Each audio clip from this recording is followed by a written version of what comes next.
Hello, YouTubers. So, we are live. We are alive. Oh, guys, I'm on this side, so they won't be able to see you. But, careful. Don't get too close to the mill. All right. Whoa, hey. Hey, you can't kick the camera mount, okay? Back up. You guys want to say hi? Okay, come say hi. All right. Okay. Kids wanted to say hi. Now, we're going to get back to the video. So, all right, go play now. So, as you can see, this is my Grizzly G0704. I have a belt drive conversion. This is not a high RPM belt drive conversion, but this belt drive conversion actually does the opposite. Maxes out at about 1,000 RPM. So that basically gives me lots of torque and allows me to use this mill in the way that I use this mill. So primarily, this is not a CNC, so I'm not, having fast rapid speeds. The motor doesn't have enough power to, do that. So most of the time I'm drilling or milling, and I'm usually doing, half-inch holes, 5/8 holes, or something like that, where I need horsepower or torque. Now, I don't have enough of that, so I reduced the gear ratios, and I'm running direct drive. This guy right here does nothing. Those gears are all stripped out inside there. So, anyway, I've got a 2-inch shell cutter. I'm taking 20 thou depth of cut, and as far as speed, I'm just cranking so I don't stall it out. My sister is about to turn 4 on February 16th, and I am 6. Yeah. We'll bring her down 20 thousandths.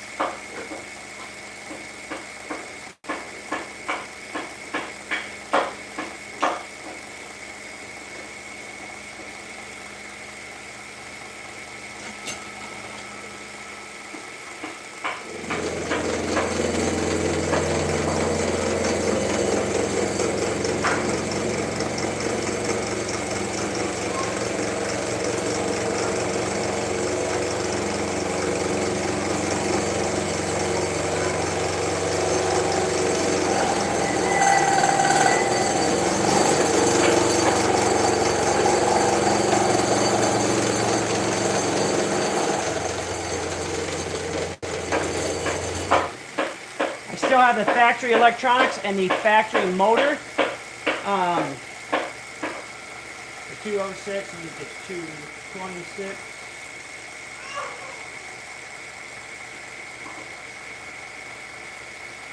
And I'm going to turn her ready like I never said. All right. Also, I don't know if you can see up here, I've got a extended handle.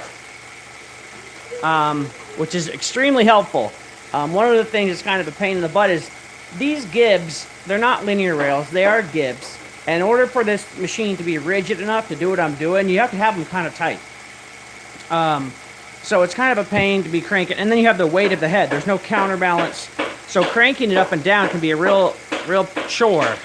So basically, you just take a piece of, I don't know, this is 1/8 inch thick by 1, and I screwed it on there. I drilled and tapped the wheel, and then I attach it there, and then this handle can turn.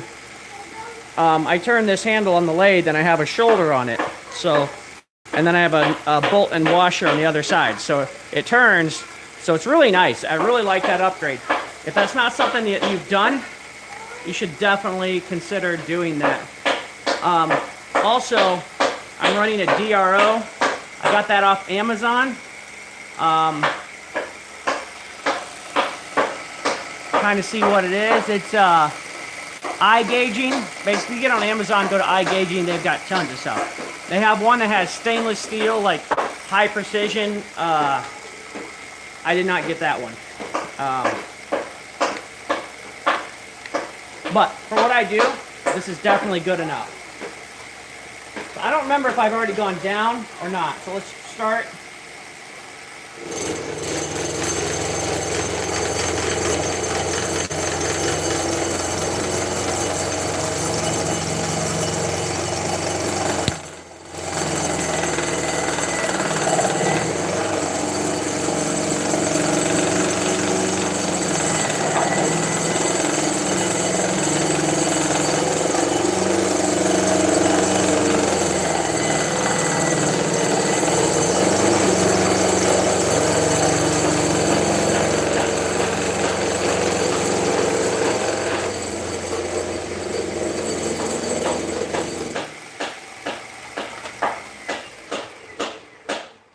Okay, so basically it can do it. You can kind of hear that the motor bogs down just a little bit, and then the speed control tries to compensate, and it kind of overshoots a little bit, and then you're trying to change the rate that you crank the wheel at the same time, which it all is kind of a balancing act. Hey, Will, can you stop, Anna, can you stop hammering? I'm trying to talk.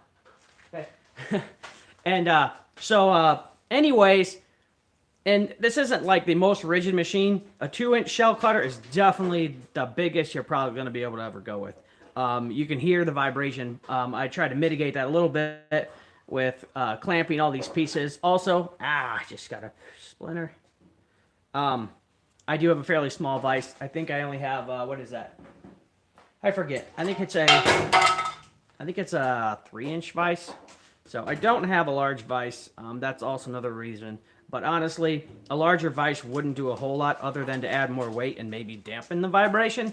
But really, the machine overall is not that rigid. So if you want this machine to last forever, don't do this. It's probably more than the machine can handle. But you know what? This machine has already been, ridden hard and put away wet. But I use it. I didn't buy it to drill 3 holes and then let it sit in my shop. I use this thing all the time. I've done a lot of work on it.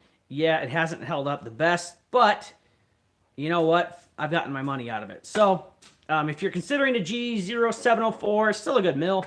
And I'm going to keep this video pretty short, just because I don't know if I'm having connection issues. Sometimes I have connection issues. I thank you guys for watching.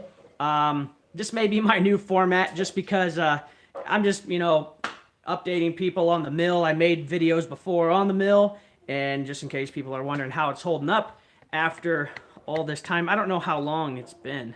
Feels like it's been a couple years. I'd have to check the date on those other videos. But anyways, thank you for watching. Make sure you give me a thumbs up, and leave me a comment in the comment section below if you have any questions about the Grizzly G0704.